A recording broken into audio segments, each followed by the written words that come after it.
What is going on, fellow fans of Clash of Clans? Thank you for stopping by for the long-awaited part 3 of Darian's interview. This is the answer to the most asked question in Clash of Clans these days, in my comments, in streams.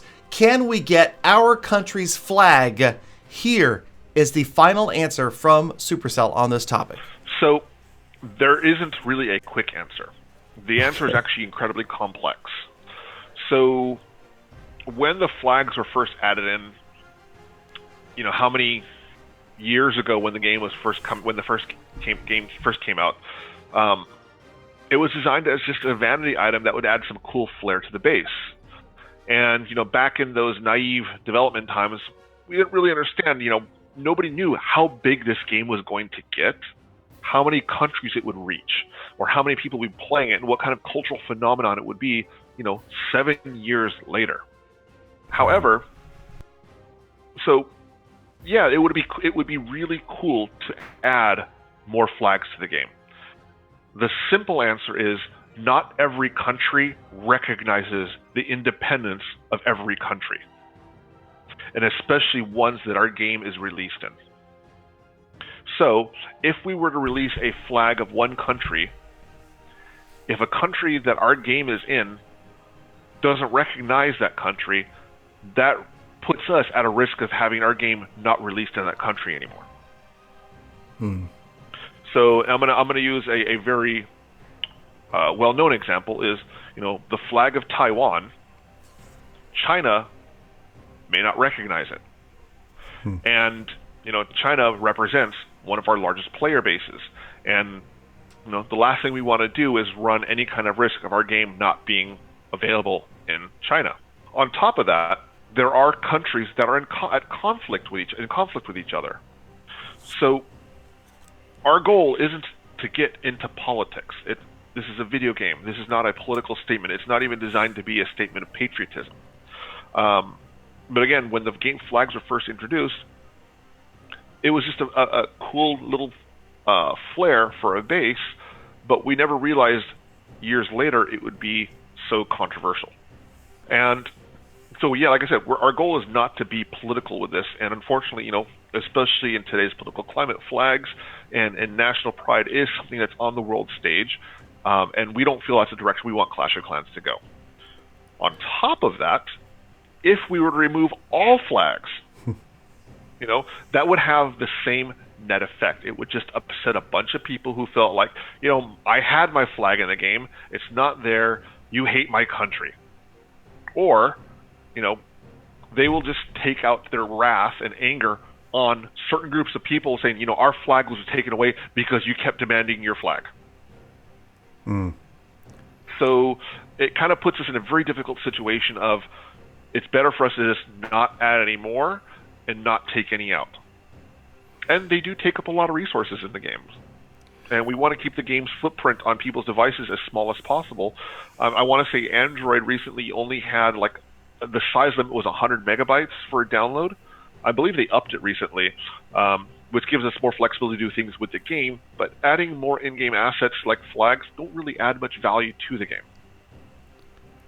I see. Well, that's a shame that politics have to get involved with just playing a game and having fun. I mean, that's too bad. It's unfortunate, but that's the world. Well, that's true. That's the world we live in. So you're saying that we will probably never see another flag added or a flag taken away at this point. Whatever we see in the game is going to stay? It's kind of at an impasse. We've had a lot of discussions about this, about what we'd like to do, and we realize the best thing for now is not do anything. Okay. We're not going to add more flags, but we don't plan on taking them out either. Okay, so let's stay in there.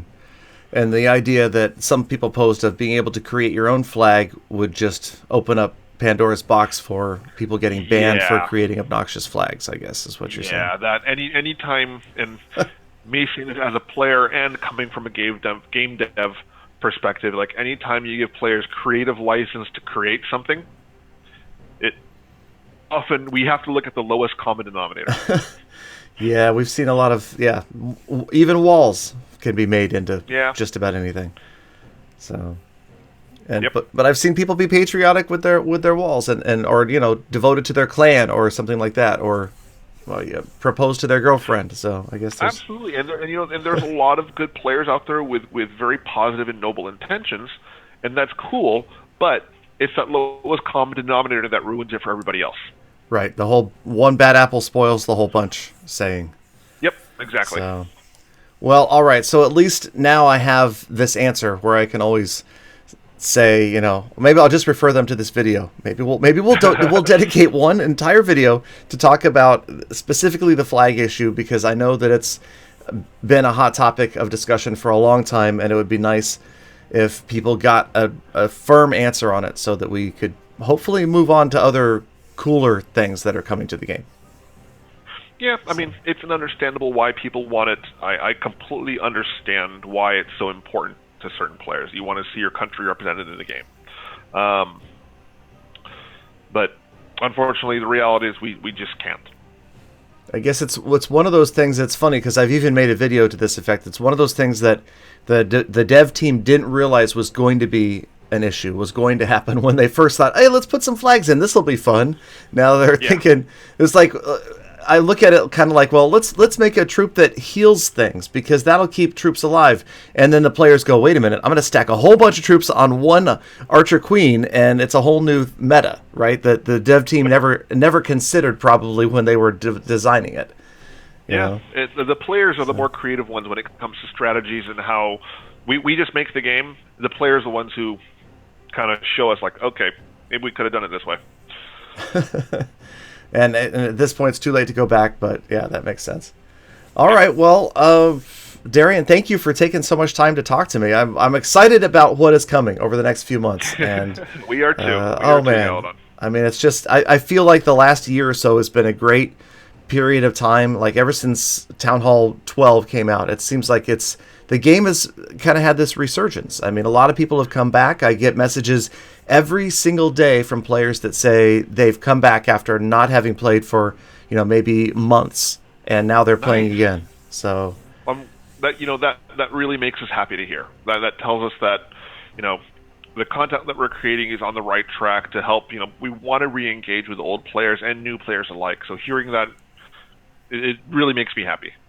Yeah, and I think also, making the upgrades go more quickly has probably helped as well, because a lot of the resistance I've heard was, well, I was only at Town Hall 9 when I left, and now I know if I come back, I'm going to have all the stuff that I have to do before I can get to the cool new content. And, I mean, I just finished farming my Town Hall 9, and it went pretty fast. I was surprised how fast I was able to get through 60 hero levels. So, I'm... wow. Cool. My heroes are only like 45. I meant just getting the King and the Queen up to 30 each on Town Hall 9 went pretty quickly. But my Town Hall 10 is working next. I'm working on my Town Hall 10 now. So we'll see. My goal, by the way, is to have a maxed out Town Hall at every level eventually. Someday that's going to happen. You're a madman, Galadon. I've got like half of them. I've got 2, 3, 4, 5, 6, and 12. So the hard stuff is still to come. Challenge, though. Yeah, I'm sure there's a completionist out there that's already done this, but I'll do it anyway. So, all right. Well, thanks again, Darren. I know it's getting late over there in Finland. I appreciate your time, and I hopefully will just keep our ears to the ground for the next update information, and I will relate it as soon as possible, and hopefully I'll see you again in Finland soon. You got it. All right. Talk to you soon, Darian. Thanks. You got it, Galadon. Thanks so much. So there you go. The long-awaited clear answer to can we get our own flag? The answer is no. It looks like no new flags, and they won't be removing any old flags. That's just the way the game is going to be for now. Now, this concludes this interview series with Darian, but it just so happens that I'm headed back to Helsinki, Finland in about a month. I should be there hopefully in late May, so let me know if you've got other questions you would like me to pose to Darian and the Clash of Clans team. I will definitely do my best to get those to you in a future update interview episode. In the meantime, thank you guys for blizzle fristing the episode, for sticking around all the way to the end. You're the true hashtag GalaFam. Now get out there, make the best of the rest of your day. Don't be sad you can't have a flag in the game. Just hang one in your room. Be kind to people, animals, and the planet. And I'll see you all back here again tomorrow for more full attacks.